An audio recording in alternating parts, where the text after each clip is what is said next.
I actually play some champions purely because of their skin. I generally really like to use skins when I remember, because a lot of times I'll just like load up in the game, I'll be so focused on like runes and masteries and stuff, and then I'll load in and I'll be like, oh, I got default Shen. Boy, pushing in this inhibitor turret. What? Gets the taunt on a cutie pie. Some of the skins actually change how the champions feel. There's some skins that sort of change things up, slightly different animations. There's just a few things on visibility and fluent auto attacks and things like that. Frost Queen Janna, it's the shields, and I think the ultimate is much more visible. Pulse Fire, Ezreal, you just feel like you do more damage when you use that skin. I would say looking cool probably helps you mentally somehow. It boosts my confidence. I feel like I play better if I have a skin for the champion. Just to profess that their love for the hero. That's like honestly it. Yeah, I mean, I love Fizz, so I love the skin. It's just, that's how it is. Welcome back to Week 5 of the NA LCS Summer Split. Before we get into our 5th match of the day, Vulcan versus Team Coast, I'd like to welcome CLG's Doublelift to the desk. Doublelift, welcome to the desk. That game went quite well for you guys, a little bit shorter than the previous matchup, and you didn't bring Urgot to the table, but you guys did bring in Aurelia for Nien. Has that been a recent, strategy in scrims, or where's Nien fall into place with Aurelia? Oh yeah, really recent. I think the day before yesterday, which was our last day of practice before LCS had started this week, he's like, I want to play Aurelia, and we're like, okay, like if you want to do it, and he's like, I'm playing in solo queue, just trust me. We scrimmed like 2 games with it. And he seems pretty comfortable, so we let him do it. And even in the picks and bans there, you hovered over Tristana just for a little bit, and then you're like, nah, I'm going Ezreal right here. Was that a consideration, Tristana? Because the Ezreal seemed to work so well in that game. Yeah, like, I don't know. I guess it doesn't logically make any sense to me because Tristana is, like, to me, one of my most comfortable champions, and she's, like, a little OP on the scale of 80 carries just because of the way I play, and I just like to get farmed. And my whole team was like, yeah, pick Tristana. Like, she's the best pick here. But you can pick whatever you want, like, because the person ultimately has a choice in their champion. And I was like, for some reason, I just felt like Ezreal was going to do really well against TSM, so I just picked it. What is your objective coming into Champion Select against Team Solo Mid? It looked like you guys kind of shut down Reggie on this one. Is that always the focus versus TSM? Well, we decided that we don't really care much about Reggie's TF. He's not really experienced with it, and we thought we could deal with it because, like, unless you're like a godlike TF, he doesn't have as much map control as like a really good one like Link. And I mean, when he first picked TF, their strongest player has first picked their champion. You can just counter with whatever you want and build your team comp to like kind of counter their mid lane. Yeah, and Link has been performing spectacularly lately. How is that changing the dynamic of your team, or is it? Because it used to be like everybody protect Doublelift, but it seems lately that both Nien and Link are having a slightly more damaging role. Do you feel that within the team, or is it still just you carrying everything? Oh yeah, big time. Like, I love that Link and Nien end up being big threats and they make plays by themselves, like on the enemy's backline. Like, they'll just randomly kill Turtle and be like, I got Turtle. That's what I'm hearing. I'm like, wow, really? Like, that's the first, And it's just really good to have all that pressure relieved off me. This just means that I'm more like diverse in the ways that I can play and the champions that I can play, and yeah, I just really like it. It makes me perform better. So then coming into the season as well, you guys said it would take a while to ramp up before you started to get better. How close now is CLG to reaching their potential? Oh, I think we suck big time right now. Like, even though we won against TSM, it's like, like being 3-0 against TSM is like really good, but our records against other teams are not so good, and I think our biggest problem is definitely communication, because we're not very clear on what we want to do, and like you can tell by our game against Cursed when like randomly they just like killed our Nexus, like, oh yeah, we should town, like, do you want to town, like, and then they just killed our Nexus. Like, we don't have very split-second good decision making because we just don't have one cohesive shot caller. And how do you guys relate to that if you guys ever go on tilt? We've been talking a lot of morale with Cloud9 and how they keep things up. Do you guys, fuel that at all within the team? Yeah, I think when morale gets down, our 2 shot callers, GG and Chester, get kind of flustered, and the rest of us are just like, always just kind of suggesting us, like, oh, we can do this, but like, I don't know 100%. And so we end up doing nothing. And a lot of the times when CLG is losing, I think you'll see us just like kind of hole up in our base and do nothing and just like farm jungle minions. I think we should just work on that. Like, I think morale is really important for like getting the attitude to like make plays and come back. Yeah, and even after this game, you're happy, and you were able to laugh off the curse loss, which just happened a few hours ago. How are you guys directly after the curse loss, and how has your communication maybe changed from the old CLG? We had a really serious discussion for I think 30 minutes after the curse game, where we were just talking about, how do we end up throwing this game? That was disgusting. And we didn't point fingers or anything. We were just like, oh, our communication sucks. Like, let's work on it. It's really, weird because normally on CLG you think a lot of arguing and like personal grudges and stuff where people are just like pissed off at each other. But after our curse loss, we were pretty much like, yeah, this sucks, but you know, we'll get better. The recent changes, obviously, see you moving to not more of a utility role, but those champions playing as the Urgot recently. Is this a change that CLG is kind of using to figure out how they can adapt and where you can find that, where CLG wants to be now?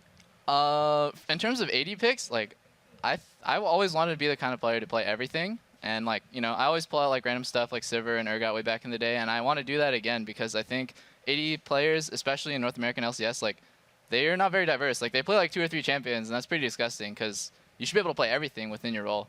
I want to be the person to just like randomly bring out Urgot or randomly bring out like a champion nobody else plays and surprise them.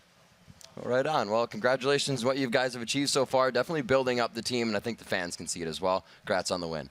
All right, everyone, it's time for our 5th match of the day, Vulcan versus Team Coast. And while both of these teams are coming off tough defeats, Vulcans lost to Cloud9 yesterday, and what may have been the biggest comeback in NA LCS history had to be extra deflating for ManCloud and crew. Yeah, about 15 minutes into the game there, Vulcan looked like the best team in North America, and then it all fell apart.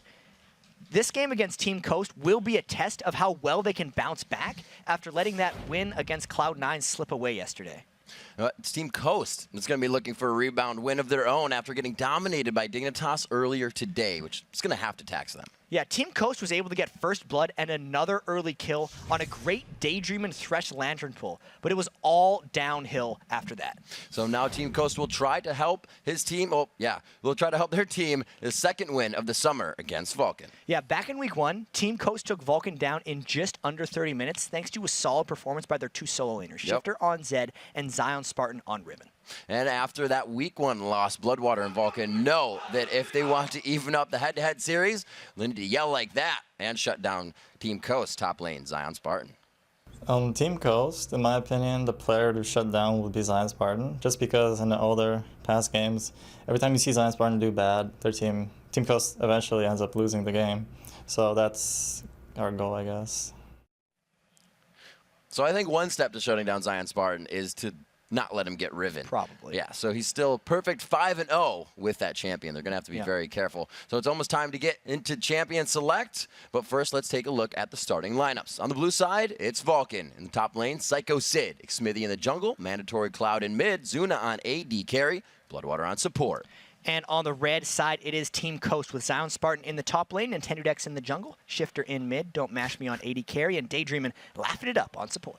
Those guys are enjoying themselves. The chat, that's absolutely fantastic in these pre-games. It'll never be released. It's one of those Easter eggs that we get, but it's pretty darn funny. These guys are comical before the games. They like to spruce it up and get that morale going right away. And I know Elements is even bringing in the team huddle chants Coast every time before the game. Vulcan was doing that last split during the playoffs, so we've had both teams just like yelling at each other because even though, I mean, before the game, they are somewhat close to each other. They can hear the shouts. They're kind of doing it to one-up each other. They completely embrace it. The first time I saw Coast do it was on the stage in front of 1,000 fans at MLG. So they want people to know they are a team. They're coming to win. As we get into Champion Select, we'll see how they go about that. Coast versus Vulcan, now into picks and bans. They banned the Riven. Step 1. That is step 1 to beating Coast right there. And Moving the on. Rengar as well. Zion Spartan has been playing a lot of Rengar. There's a lot of top solo queue players like Westrice and a guy called Only Rengar that only play Rengar and have done really well with him. So he's kind of a feared champion that these guys don't know how to deal with yet. So since they had the freedom to ban here, they just got rid of it. So every time I think of Rengar, I think of Twitch and the cat and mouse game. And Mashmi plays Twitch, so maybe we'll see that off the pick coming in. Psycho said, looks like Jace will be going in, but that should be shifting over to ManCloud. Yeah, big surprise there. Jace was available. We're going to pick that one. They got it, guys. Good work. Wow, Zion's loving this Doran start going on Jarvan, but we could still see that switching up. Elise is there, but more than likely see Jarvan on Nintendo.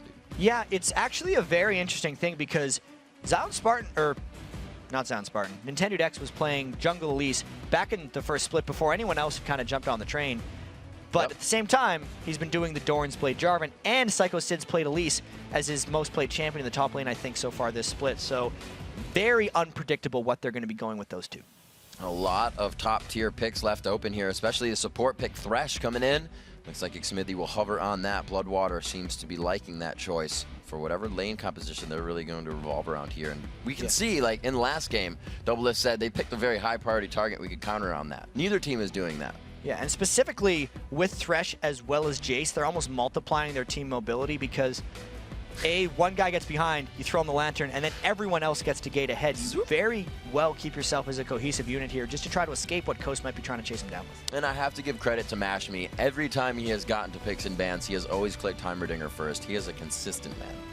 One of these days, he'll forget. Something's or going to he'll happen. lock it in. Yeah. It does go for Draven. 2 quick lock-ins here. Shipper bringing out Orianna as well. Yeah. So we'll see that helping the crew. We know Jinte used to play a lot of that. So the team is definitely aware of what can happen there. Second Orianna game of the day, as well as second Jarvan, second Draven game. They're just picking the same comp they picked against Dignitas, even though their Dignitas game went a little by the wayside. They weren't able to pull it down, but Mashme has had some very successful games on Draven, and with the protection that Orianna may provide him, will be a very interesting lane when he tries to fight up against the Caitlyn. Yeah, it's almost like sticking with comfort. We saw TSM kind of go on tilt after their try of a composition, and they went twice with Wheelhouse, the Bash Brothers strategy that they used to use. So Coast is feeling that, you know, even though it didn't get the win, it can still help them, and they feel comfortable with the play no matter what. So it's really about keeping that morale up. As we've said, the Zac getting some play time today.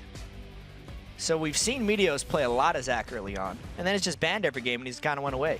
But he still provides ridiculously long-range initiation for these guys. And I kind of like how Coast decided to go right for the Blitzcrank afterwards, because since they know Vulcan gets to kind of pick where they initiate often, he wants to throw them off by pulling the wrong target in. He's going to have to be careful not to pull the Zac in and just help him out. But it's... Start off the let's bounce. Yeah. When Coast has Daydreaming, they're usually pretty comfortable. Zuna on that Rise carry, we can see them locking the we're going to see. So Psycho Sid's going to be on Rise in the top lane and look to put Jace. We may have that.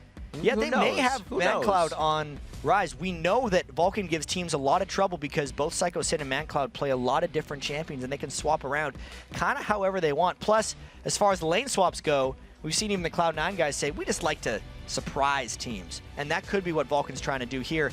It makes the rune setups very confusing and hard for, say, Zion Spartan on Elise. He's not able to go full armor or full magic resist against someone because he doesn't know who he's going to be landing And it does against. look like he may stick with that. We'll have to see as the last few seconds go out.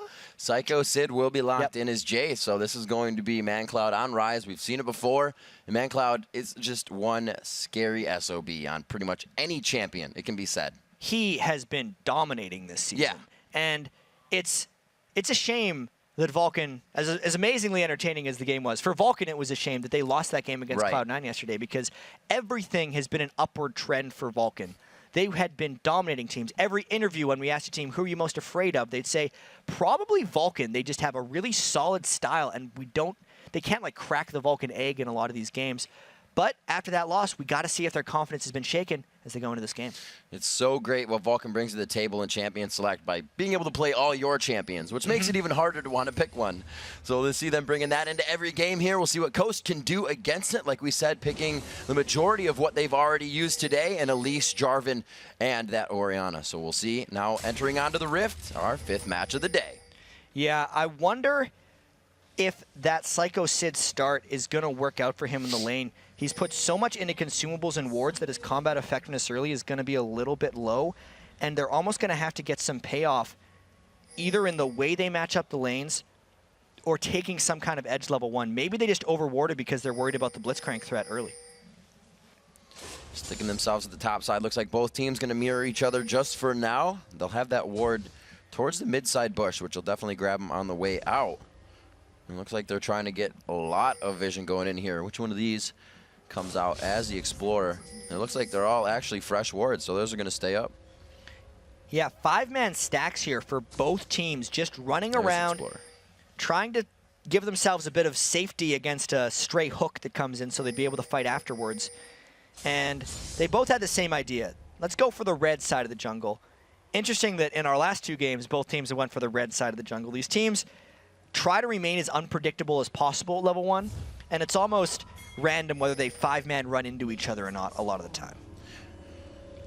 It looks like they won't use that Blitzcrank to too much of an advantage. Daydream and Mashme could head down to this lane and hook for that tri-bush, but no, they will go back towards their side. Nothing crazy. Hard hats are on for both teams to start off this game, and the matchups will be the swap 2v1 lanes. The boldest thing I can see is Zuna and Bloodwater at the enemy double golems right now, and they know that Zion Spartan is waiting there, so they recognize that Nintendo X is going for red. They might be going for a kill here with that Doran Blade start on the Nintendo. I would have said they wait a little bit longer for the damage to come out here, but it's just going to be for harass. They do want the kill, but they're not going to wait for that buff to go off. It's going to be big damage coming in. Rise, Mandatory Cloud still coming up behind Shifter. Going for a few good attacks. The Ignite is down, and they find Nintendo X in the jungle. And Nintendo X just going with that Doran's Blade start every game to give him early game power, losing the death and his flash right away, plus Xsmithy just adding insult to injury, hopping over the wall and stealing his red. What a fantastic start for Vulcan. I don't know if they'll have enough time. It's taking good damage. The smite's down, so I don't think they'll get too much pressure onto this. It'll definitely be theirs. We see even right now Nintendo's heading for the bottom, and he's not going to get any help there. So very slow jungling coming from Nintendo unless he forces himself into a lane. I really want to see how Coast tries to come back from this one, because Vulcan, in some of their wins, have really jumped on teams early. Think of the game against Cloud9 yesterday. 11 kills to 1 before the 10-minute mark in that game. So they're off to the same kind of start here. And that's almost 1,000 gold lead as well with what is going around the map. The buff's stolen, the camp's stolen. It's a good gold lead for 3 minutes in. And specifically, Nintendo X can't match what Xsmithy is doing right now in the jungle. Zion Spartan's going to risk dying here unless he pulls off a miraculous play, 1v3. They are right onto it. Zach has the turret. Elastic slingshot. The Bloblet's not even to go out. He flashes. It's now in the siege. And they're able to just hold this off. Great play by Spartan. Yeah, that actually was pretty miraculous. 1v3, doesn't even have to burn his flash, and repels Xsmithy completely from the turret, whereas Psycho Sid wasn't taking that chance. At least does have more utility and resiliency to tower dives, but that's a great bounce back by Coast, Riv. 3.5 minutes in. He didn't even get taken down. Psycho Sid left the lane. His turret just got brutalized by Coast in a matter of minutes. He didn't bother sticking around, and Jarvan pushes a little bit faster than everyone else because he gives attack speed to his team when he drops his Demacian standard. Yeah. And that's the bounce back they wanted. Now I wonder how long Zion Spartan can hold that, or if Coast is just going to continue their onslaught of bottom. And you can see this, oh wow, going onto the turret. Xsmithy with that double buff definitely doesn't want to use it. His passive still up right now. And as we look at this mid lane, Shifter playing a different style than last game. Definitely has levels going into his W to burst ManCloud out of lane. Yeah, it's Psycho Sid. We're always so used to seeing ManCloud in the mid lane on Jace, but they've done the old, no, they haven't done the old switcheroo. I'm the one thinking weird. It's like, why wouldn't Jace be in the mid lane, man? But yeah, ManCloud's actually doing a fantastic job like usual farming out against Shifter, who in last game we saw Lynx Orianna win the early lane against Reginald's TF. Doing what he can to keep that damage up. Looks like he may find a little bit of pressuring help on ManCloud here. That standard is up, but looks like the bottom lane will still get more love here from Coast. They want the second turret in under 6-7 minutes. They are relentless with this push, but they are against 2 people. They have now traded the turrets back. I don't know how much good can come from Coast in this 3v2 turret push. Let's see how well Vulcan can hold it. I expect they're going to be able to wave clear a bit. And Coast has reacted to this perfectly. They pull Smithy, the buffs are off of him, so no worry on the transfer there. But I was saying that they've played this perfectly, and Nintendo has to be praising his team right now. For the jungler to go down that early, and you know you're not going to see him in lane, but your team still manages to push down a turret in 3.5 minutes without any of that help. They've made the adjustments necessary. The imbalance that was created when Nintendo X got killed down in ManCloud. He's good. He's good. Is he? Yep. Oh, I usually have that. Usually. I'm going to think about that until about 3 in the morning. Is he? Then the last tick of midnight. Yeah, it's always the last tick. It's like, I feel like it's done ticking. It's surely off of net. I think it stopped. Oh, it did. Damn it, I died again. That was a great play there by Shifter because ManCloud was prioritizing farm far more than harass and fighting because he didn't think he was in threat of dying, but he obviously got punished there by Shifter's Orianna. A little bit of gold for Shifter there because he had the kill. A little bag of chips for him. He gets back that. A little retribution for First Blood as it's now 1-1. It's still a bit of a gold lead there, coming up at 600 in favor of Vulcan. And I want to see if ManCloud can transition from that First Blood, even though he died to the lane and Shifter, because look at how early he's finished that Catalyst and Tear of the Goddess already on Rise. He should be a force now, knowing that Shifter's Ignite is down. Let's see what Shifter plays. ManCloud puts the ward in to be somewhat aggressive here in the mid lane. There is a ward down at Dragon that's somewhat helping him. They'll still be able to creep up, but we'll see how he plays this accordingly. Smithy just on the backside of this duo bot. And without a turret here, you can tell the only reason Vulcan, Zuna, and Bloodwater would be pushed this far up is if they had X-Smithy giving them support, which is why Don't Mash Me and Daydreamin are saying, no, we're going to go back and farm this at our turret. Both ManCloud, Psycho Sid, obviously picking up that tier, but with the Catalyst there, that spells late game. These guys are looking to charge up those stats. And the Seculus turret now in the bottom lane to be hit up. Whoa, all the way pressures in. Xmithy is on the heels to initiate on. A lot of damage to Mash Me. He's got 150, but goes down by Xmithy as he almost blobs out on that one. But they get off the focus on the turret aggro, and they get out clean. Still a solid kill. They had to burn a lot of flashes, but they may get the turret back for this one, which would be worth even more. If Vulcan can start pulling ahead on turrets, they can start getting a stranglehold on the map. Now they can't pull ahead on turrets. Bottom turret going down, and it looks like Coast will answer as well. On the top one, waiting for these minions to go down, making sure they get a bit more of experience out of this advantage. We are on fire with these predictions today. It's like, yeah, they got, no, that's the turret. It's also it's not going down. Jat, somebody's going to win this game. I agree, actually. Good prediction. All Someone's right. going to get this dragon, I think, as We're well, on the up and because up. Vulcan totally grouped in around this while Nintendo X was pushing the top lane. So this is something that can't be immediately traded back. Be very nice for them. Good damage as well, still coming from that mid lane. 4 points into W of that dissonance as Shifter still trying to go for the powerful Orianna in mid. Nintendo's creeping in the lane. Still a level 5 Nintendo though, so we can't completely lock ManCloud down at the Cataclysm. Usually ManCloud probably saw that too, and he's like, wait a minute, I'm just going to walk back in the lane. Zion Spartan just leveled up there, so it mitigated a bit of the damage he took. Psycho Sid still 7-5 though in that engagement if it happens. That is a monstrous experience disadvantage right there for Psycho Sid, so he's really got to worry, specifically because we know Elise is level 9 when she has both the max melee and range Q. I've seen him one-shot multiple Jaces here, especially if he's down 2 levels worth of base health. Psycho Sid's going to have to be so cautious with every brush he approaches. Slowly gaining that gold lead now, 2,000. There's the shockwave on a rise. Whoa, they put 3 strong in middle. ManCloud definitely goes down, and Xmithy looks to bounce right out of. Whoa, that was actually pretty sweet on the Lancer. That was pretty cool.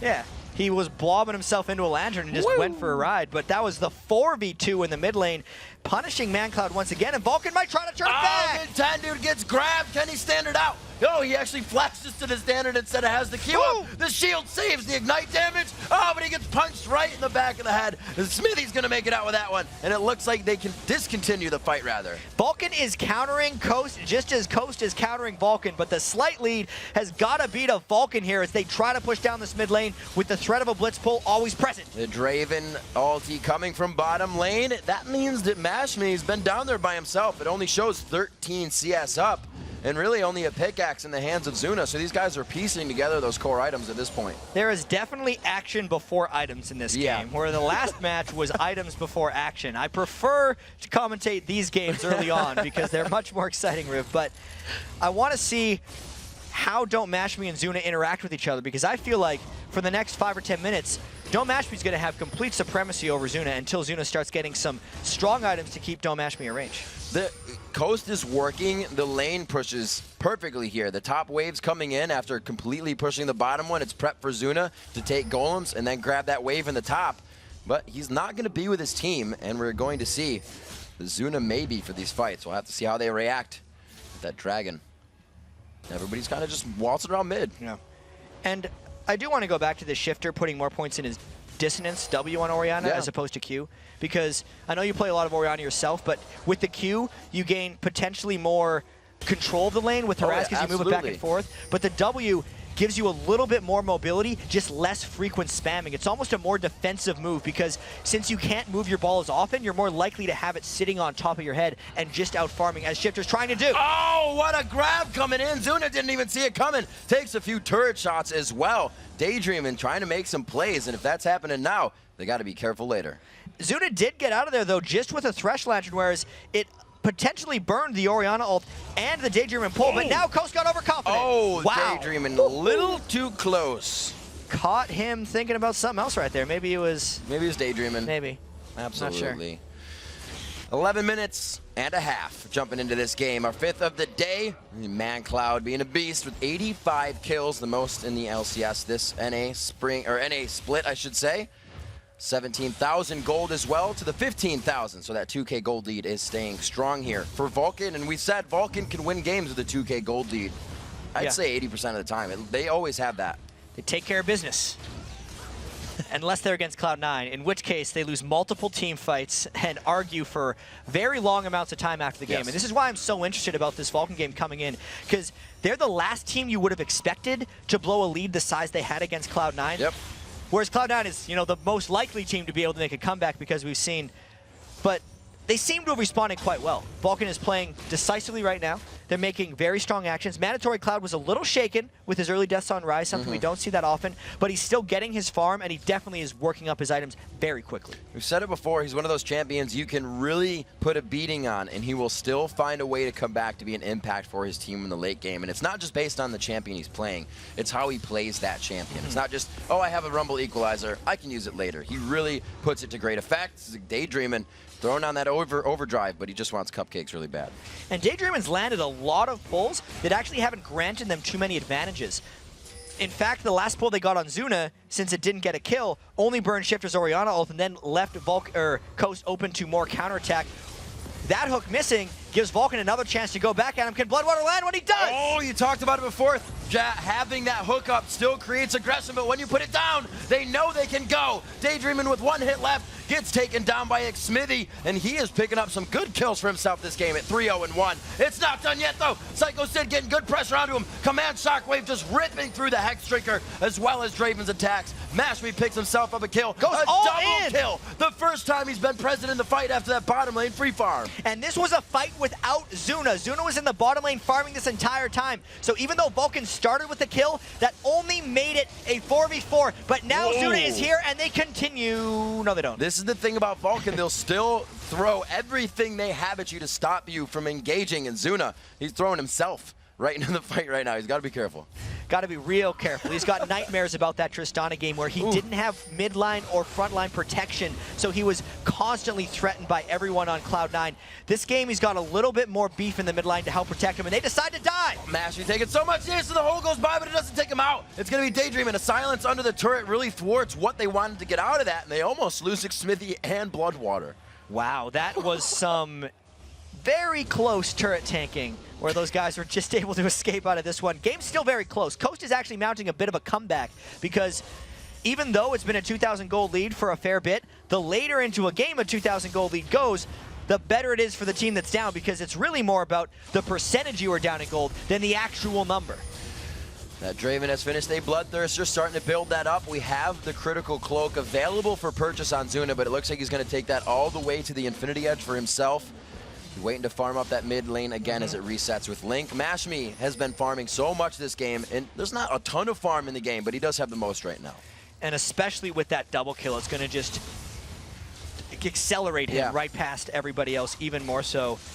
Probably going for that Bloodthirster Last Whisper, which is the Draven build we've seen everyone else doing, and I think Coast wants more team fights, surprisingly.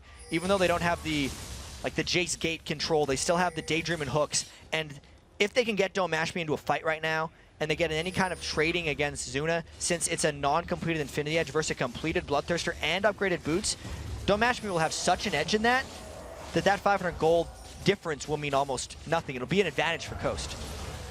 A lot of summoner spells down here. A pretty good dive team from Vulcan, and Coast knows it. Sitting in the back of their minds, you see how far they're off of this turret. So that power of Vulcan means they have the upper hand at objectives. And Zion Spartan was in the base as well, just picking up that Tank Elise item set right now. A lot of health. Don't Mashme getting caught a little bit. This could create the fight. They lock it down, the elastic slingshot on a Mashme. Too bad he can't grab Mashme over the wall. Daydream and high fives his teammate as he goes down. Shifter getting caught up here in the box. Super slowed. A great shock blast of AoE damage. Daydream and taking some shots. You can see the damage Vulcan has right now. It's not completed, which is the scariest part. And even though Coast wanted the fight, they didn't want that kind of a fight. Yeah. They needed Don't Mashme to come in after everyone else had been initiated on and then start cleaning up. So very good catch there by Vulcan, catching Don't Mashme in transit. Still though, as you mentioned, only getting that 1 kill and having to peel back and farm as Psycho Sid goes and tries to catch up in levels. still pounding out the CS. 80-78 in that lane matchup. So those two coming into the fight, but they have different purposes. Elise is going to be locking up, helping the fights continue, where Jace is going to be in that back line trying to crush down and zero out the health bars. 6-4 at 17 minutes in. 2K gold lead. I don't think it ever changes when Vulcan has a lead against somebody. It's always 2K. No matter what happens, they're just like, yeah, I think we'll find a way to hold this gold lead. And they want to hold this turret. He gets pulled out of his jump. They also want to hold a blob. They grab Zach. Whee! He gets back on the lantern. I actually heard it from him too. He had his hands up in the air. Hopefully you can get the picture at the end of the ride. Yeah, it costs extra money though, and he needs to save that money for wards, unfortunately. He absolutely so. needs to save it right now. They are up, but you can't be spending on needless things. Nope. Except for that. Oh, I was waiting for the needlessly large rod, but it's not in anyone's inventory. Anyway, Zunas does get the Infinity Edge. He's slightly more on pace with Don't Mash Me because Don't Mash Me doesn't have anything more, and the hooks keep flying in mid lane. Oh, there's the stand aside. Bloodwater using just about everything to get out. He's taking the front end burst. The Q execution from Zion Spartan to pick up the kill. So these are very good signs from Coast. This is an incredibly competitive game these guys are mounting against each other. I'm looking at just the mid lane matchup. ManCloud is getting closer and closer to that tier, 420 out of 750. Likewise, Psycho Sid is 600 out of 750 on his Mana Mune stacks. Since Psycho Sid has been a non-factor in this game on Jace for so long, he had a very difficult laning phase. He also had to itemize Hex Drinker because he was afraid of Zion Spartan's 100-0 burst combo. Yep. If he can get that Muramana, he will turn into a factor on Jace, which is something Vulcan hasn't had for the majority of this game. Vulcan does not have, or not Vulcan, rather Coast, as you're saying, once he gets that Muramana is going to be quite big. And the last Whisper is not going to be necessary yet either, because with the offensive, or you would even say defensive that Coast has been going through, they don't have their armor yet, so all that damage is going to stick. They're going to bring to the table. See, in the mid lane push, they are not doing much with it. Dragon's down, they're objective free, so they're just feeling out the map until the next fight. There have been so many things happening mid lane, and they're just continually running back there over and over again. They've put many wards down in mid lane. Basically, these side lane pushes we're seeing are just to get the lane shoving back and forth. Then they meet in mid lane and have skill shot wars with each other. Can Daydream and hook, or can Bloodwater hook? It's going to be the hook challenge. It's going to be one on the other. Daydreamin is able to get out. He blows the flash. His Ignite is still coming up from a previous engagement, so he can still be a threat coming into this fight. And again, look at this. There's 4, is that 5? I can't see the rest of them. 5 members of Vulcan all coming up the mid lane as Zion Spartan's off putting a side lane. So once again, can Daydream and hook someone into a turret, or can Vulcan get someone with a Thresh Lantern? Always watching Daydreamin's positioning. He runs around in his wave of minions and then dips out to get a quick grab. Watch it for the next time. Looking at these inventories, we do see that Rise Spirit Visage build coming out once again for ManCloud. Very solid build against the double AP composition of Coast. Back in the day, Rise would always go Frozen Heart for the cooldown reduction, but Spirit Visage gives 20 CDR, and it's smarter to complete that before you finish your Seraph's Embrace, because Rise's damage output is very reliant on the cooldown reduction and just machine gunning the Qs again and again. So he's starting to hit his damage thresholds as well. Coast has to be careful here. They almost put himself in between the jungle and ManCloud and the rest of everybody in mid. They pull back a little bit. That ward was just behind Dragon. We see that comes up in 40 seconds. ManCloud trying to push the bottom wave, so that's not a pressure of anything. And we may see them going for this Dragon. Knowing that it's up and knowing how close this game is makes me think they're going to be going for it. Specifically as well, since we have both teams with all 3 outer turrets down.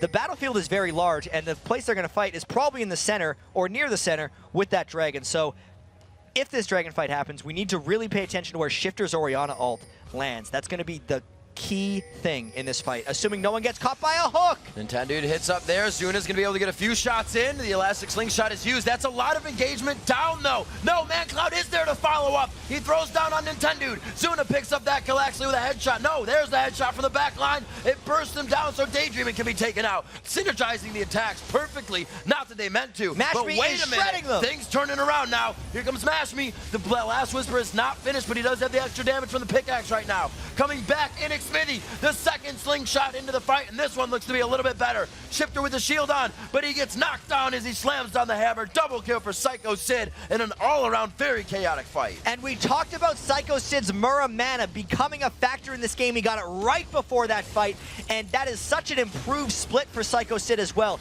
His KDA is double what it was last split. great performance, and even though that fight didn't start as crisply as possible, that's the nature of this game for these guys, and Vulcan adapted for the win. And you can see what objectives mean. It wasn't the fight for Baron. It was the fact that Baron was coming up and Vulcan started to move the... Yes, thank you, Dragon. Don't say the B word. And it was the fact that Vulcan was moving the chess pieces to get themselves into position to make it happen before Dragon came up. And they caught Nintendo X trying to get their chess pieces in place as well. That's why they got the Thresh Lantern at the very start of it. Specifically, the in and out play of Xmithy in that fight, landing 2 very crucial elastic slingshots on a priority targets at the right time, swung that fight. Looking at the items now, you said the Miramana was finished. We do have that last whisper coming out on the Mash Me, and we saw it was about 3 axes that crushed down Zuna in that fight, made him change his mind about where he actually was. We'll see if they can do it again. No stack up on that staff yet coming in for Rise. He's still looking at 568 out of 750. That tier, we said, the Miramana is finished. We'll have to see where they decide to go. Wards right now are pretty much on Coast side to stop the advancement of Vulcan. They're looking to get aggressed on here. And even though that was a big team fight win and a Dragon take for Vulcan, there's still no turret progression being made. So it's the presence of Vulcan that's pushing Coast back a little bit now, not anything that's changed about the map. They still have the same ward placements. Vulcan still hasn't been able to invade Coast jungle yet and get wards in those positions, and they don't want to necessarily approach the Baron yet because they're very scared of either Orianna ults or Blitzcrank grabs in and around the Baron pit. I'm interested to see when Coast can start to synergize with their builds. The Rylas coming out for Elise, you know, going to help that command dissonance, helps, like we said, leveling that W for the speed up, the engage, the overdrive from Daydreaming to initiate the fights. It's a little like the Iceborne Gauntlet we saw last time. These guys are synergizing to keep those fights going. Yeah, the chase is pretty strong for both teams. It's not quite as mismatched as it was in that COG TSM game. So if either team wins these fights, they can chase down pretty well. I don't think they can chase down for clean aces in close fights, but these fights have been very all in from both teams, so they're okay just brawling with each other. Gotta have those items when you're running up against the shock or the acceleration gate disengage. Gotta make sure you can catch up. Bottom turret getting some aggression here, but it looks like it's gonna be all 5 members of both teams. The dodge on the hook, and they, like we said before, that kind of lets everything calm down, and now they're just gonna be able to pressure. And that was a much larger investment than a regular everyday hook. That was a flash hook. He was really trying to turn something there, and that just made them run away. Even though the creeps weren't providing them any help with the turret, Psycho Sid says, yeah, I'll take it. Moving over, power and numbers for these guys. Zuna has already moved before that, knowing they were safe. He says, I'll start pushing mid ahead of time. We'll have that aggression. This is exactly where they caught Mash Me last time. But as Coast comes out of their base, they'll be safe for this push. Now let's see, just bouncing all over the place. He knew Coast wasn't there. He was just, it's like one of those Lee Sin cues. If you land it, you always want to go for the ride, just for fun. Just to see what happens. You get fouled, you still take the shot. Yeah, he charged up a slingshot. Might as well.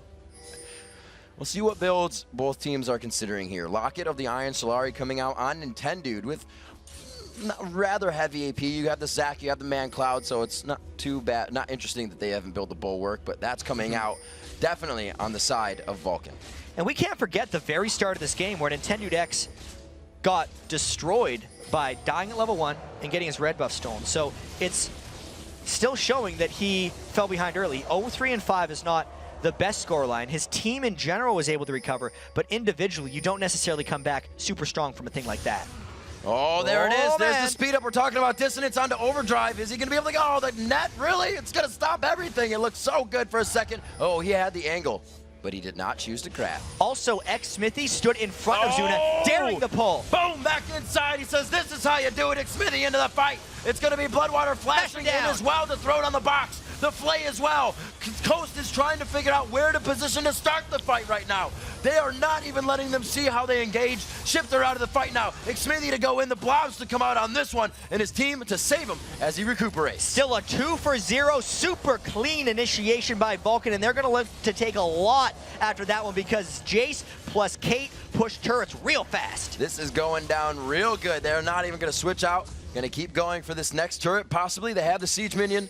That their next minion wave right behind them, so they may try to get a few shots here. Well, home guards. This is a very interesting Baron play because there's multiple wards that Coast has that we'll see at least Caitlyn and Jace walking towards it here. This is creating some panic pings by Coast. And Xmithie and ManCloud, even though they're healing a lot, they're taking a lot of damage. I wonder if Coast can make it here in time. The cavalry's arrived, though. This one out. They are going to be able to get it, and they need to haul back to base right now. They want no engagement from this. Zion Spartan is looking to clean up. He's looking to get a proc on that Rylez or a Cocoon, and it does not look like he will be in range. What awesome calls Vulcan's had here, though, Riv. Just after knowing the hooks have been down, the body blocking that Xmithie did on Daydreamin's hooks before that last fight, followed up by the initiation, and then afterwards, to know to go for the Baron and know that they'd be able to take it. I know we always say Bloodwater's the one that makes the calls for Vulcan, but it takes more than that to have a team with that type of cohesion. And you don't call for Xmithie to stand in front of a Blitzcrank hook and block Zuna. That is individual skill there by Xmithie. He's really stepping up here. Everybody playing with each other in mind. You have to be able to trust your teammates, and you have to just be able to go on that whim. We've seen Vulcan activating off of those Blitzcrank grabs, or misses, as you were saying. Coast now picking up double blues around the map. They're going to deny that away from Vulcan, but they did grab that, or not Baron, rather. They did have to walk away from that Baron that was grabbed. And now Vulcan's going to just go loop around, take the Dragon as well. They're hitting that sweet spot in items as well. You see the Infinity Edge Phantom Dancer on Caitlyn. The Black Cleaver was finished for Psycho Sid as well, so he should be shredding to aid Zuna in his quest to kill more than one person in this game. He's the assist Caitlyn so far, unfortunately for him. But things are looking real good for Vulcan. It's like they want all their eggs in one basket with this middle lane push. They have, that was weird. Yeah, a little weird. Yep. Usually use the Caitlyn ult to kind of say, hey, here's some damage, because it comes up quite quick, but yeah, oftentimes it's to poke down a turret when you're in an extended siege. Yeah. Not just like, I see you there. I'm going to make you use that 15-second cooldown. Oh, you did it. Good work. I was just going to say as well that Vulcan needs to push these lanes. They do have the bottom pass river, but that top one had quite a wave in it. Could have been something that Coast would have worked with after they got a win in the fight. But right now, with them on the back heels, they got to use this Baron to their advantage, and they are going to start pushing that final lane. And they're making Daydreamin's life really hard here because Xmithie is body blocking all the potential hook paths for Daydreamin. And Xmithie wants to go in anyway. You're just helping him do more damage easier if you pull him in for himself. So he gets his escape if you pull him in. Very, very good, smart push here by Vulcan. And I love that late pick Zach here, just as well as the game Xmithie's been having around it. And you were saying earlier, we were talking about Meteos a little bit. He played it in the 5-0, all 5 games that came out of that first week of the LCS. Going 5-0, having the highest KDA. Coming back a little bit now, it's just, he kind of fits into every comp if you need an initiator. Yeah, if you need the initiator. Yeah. He's not a good peeler, that's for sure. You're telling yourself how you're going to play if you're pulling Zach into your team. And that's the way Vulcan's been playing this. They haven't needed to disengage. They're going back in more often than not, and it's working out for them. Looking around, the pink wards are coming out, making sure they have vision of everything, which also, like you said, giving trouble to Daydreamin in many ways. He doesn't have spots to stand and hook. They can deny everything if they do think they're going to get hooked here. One item, as we actually look down into the inventory of Shifter, who's seemingly had a hard game, the Athenes, and looking to finish the Rabadons at 30 minutes. Just not where you want to be necessarily on that farm, and he had the early 1v1 kill on ManCloud, but since then ManCloud's just outpacing him with his Ryze farm.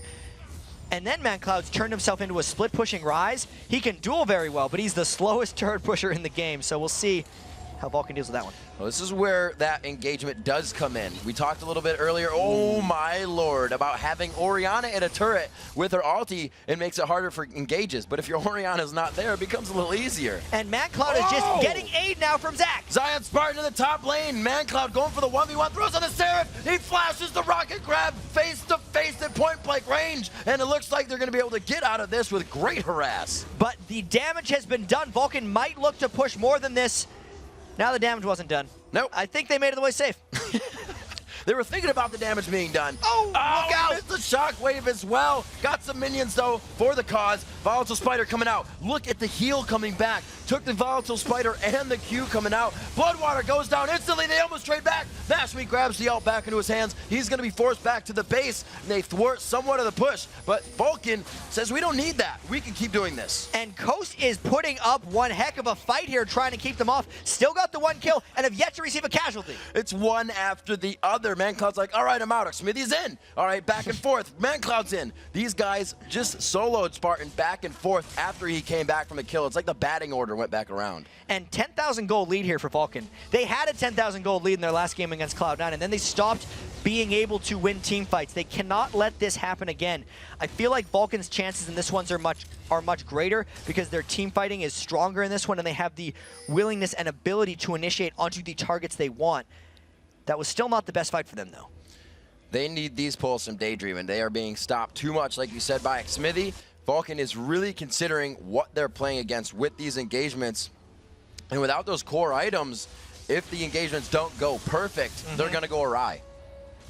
At least the death cap has been completed for Shifter. Did come out. You can see Don't Mash Me is full damage. We definitely saw him being full damage when he responded to that death sentence Bloodwater threw down on, basically just two-shotting him and then flashing back out. But he just about died in that instance, so he's got to be so careful and planned about where he goes. So those home guards for Shifter actually came out quite early. He was the first one to get it on his team, which will hinder the fact that he got to that second core item. We now see them coming out on Elise and the Alacrity boots for that attack speed onto Mash Me. He is putting out so much damage, but he can't find an entry into these fights. Draven does typically struggle against strong like tank lines or even mid lines that he can't position around. He's 550 range, 80 carry, and if you don't have a huge wall of protection in front of him, he can't necessarily shine. So Mash Me really has to play these situations carefully. Can't get hit by Thresh Lanterns, can't get even ran at by ManCloud, and he even has trouble dealing with Psycho Sid. So it's very, you have to sneak into a fight almost on Draven. And somehow, Coast has gotten themselves out here. We'll see, these wards are actually newly placed out in the jungle, so they are making sure if they win a fight, they can continue the chase, they can continue any advantage they might grab, which right now is trickling, if anything, towards them. They are holding, and you can see how hard it is to dive this Coast team right now, because Vulcan has kind of slowed everything down. And the previous win will help Coast in this next defense based on the wards they put in the jungle. They get to see where Vulcan attacks from and where they would even retreat to, so it just increases the threat that Coast can put out from within their own base. Still no bulwark even coming out for Coast. You can see how hard up for money they are right now. Usually Daydreaming is the one to be grabbing a Morello Namicon by now, adding damage to the team. He is one to make an impact as a support player, not just with grabs, with damage. And he doesn't even have his boots of mobility on Blitzcrank this game. That is a staple for him on that champion. So he has definitely been held down a lot in this game and has not had the most successful of hooks. See that gold lead still very much so in favor with 6-3 in turrets. Those last few turrets, 11 on the map, 5 stand inside the base of Coast. There's the initiation. Orianna to the left side, and they're just using the positioning of Coast to get inside. And Coast is so low right now, fighting this may be suicide.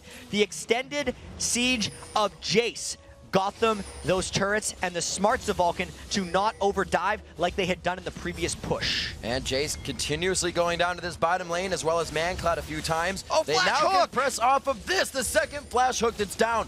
But those are engagements that have to be tried.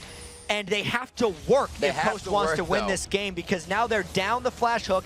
Daydreaming got taken to half health, and he's not a contributor to that next fight. It's essentially having 4 people on the map for Coast now. Zion Spartan on the left side. It's going to be ManCloud next Smithy. There's the Seraph's Embrace. He will definitely be able to get through the damage on that one as they waltz right outside the turret range. Shifter trying to throw down a good dissonance in the left side of the map, as well as the right side of the map is just taking damage from Vulcan. Just an around-the-map attack by Vulcan right now, not giving Coast an inch, and Coast goes in! Oh, exploding down Daydreaming. He's in the death chamber. 40 seconds on the clock here for movement for Vulcan to be safe, free, but they still have their hard hats on. There are members that can make an impact from Coast. And I assure you, ManCloud is pushing that inhibitor as fast as he possibly can. Xmithy comes over, and the fact that they got 2 inhibitors off this makes everything worth it. Coast is trying to get something back, though. Very nice kill there. Was not a big bounty shutdown, though, unless it just came off the assist that he accrued. That's only a 2, 1, and 8. So with these kills that Coast is grabbing, it's really just allowing them time to breathe. It's not giving them anything huge.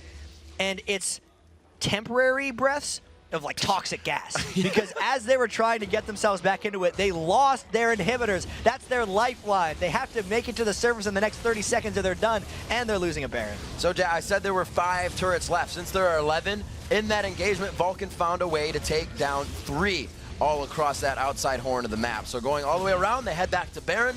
They picked that up for the second one of the game, and an even bigger gold lead that will help them walk through the front door of the base of Coast. And to put into context how much Vulcan's taking control of this game, it was 3 turrets to 3 at one point. And then from the moment that Vulcan won the fight in Coast's blue buff area and then started just slowly two-manning Barons, they've really just turned it on and accumulated this huge advantage. Finally getting the Ruby Sightstone in, the Boots of Mobility onto Daydreamin' as he's completing his boots now at 35 minutes in. You can see the Shirelias coming in from the support of Bloodwater and how much these guys have just surmounted an advantage in this matchup with constant pressure.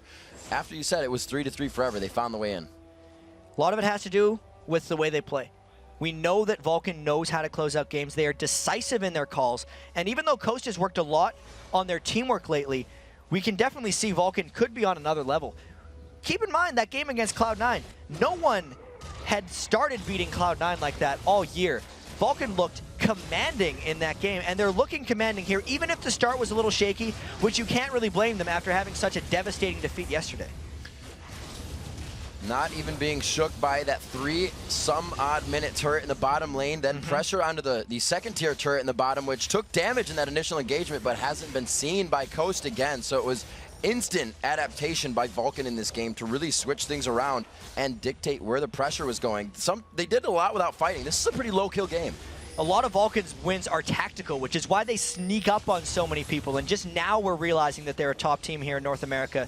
And they're slowly trying to win this game as well, knowing they have super minions coming in, and they need to find a fight here to close it out. A bit of the poke they can use to their advantage. ManCloud knows he did this against Scion Spartan by himself, but in front of a full team of 5, he feels like he can initiate. That's not even like a Malphite out. He walked up to Coast on this one. Mash me now in the eyes of Vulcan and the rest of the crew. They are going to be able to take him out in a 3-for-0. Great fight there by Vulcan. They had the advantages. They knew they could just walk into Coast, and Coast could not give up ground, so this is how it ends. Not even needing Xmithy on Zach to Elastic slingshot in. Vulcan a sigh of relief. A very great game, and the Nexus in their favor at 38 minutes. Well played by Vulcan. I think they can walk away from this week knowing they had a slight missed opportunity, but still feeling really strong. You can see Zuna's bounced back already. Zuna feeling really good, and you were saying earlier, these guys, much like TSM, as we said, kind of going at each other's throats in the hallway, we're doing this outside after their games yesterday, after that heartbreaking loss. And it's just they needed to hash things out, and we can see that it works. No team will ever make it through a season without having arguments, and the best teams need to be able to yell at each other and then come back strong afterwards. It's something that is really taken for granted. A lot of people, as we talked to Reginald yesterday, is like, the fans might get scared. What's going on in this? And they're like, it needs to happen. We come to a conclusion at the end that some of us, sometimes we're both right, sometimes we're both wrong, but you move on to wins, and that's ultimately the goal. Sometimes yelling at each other.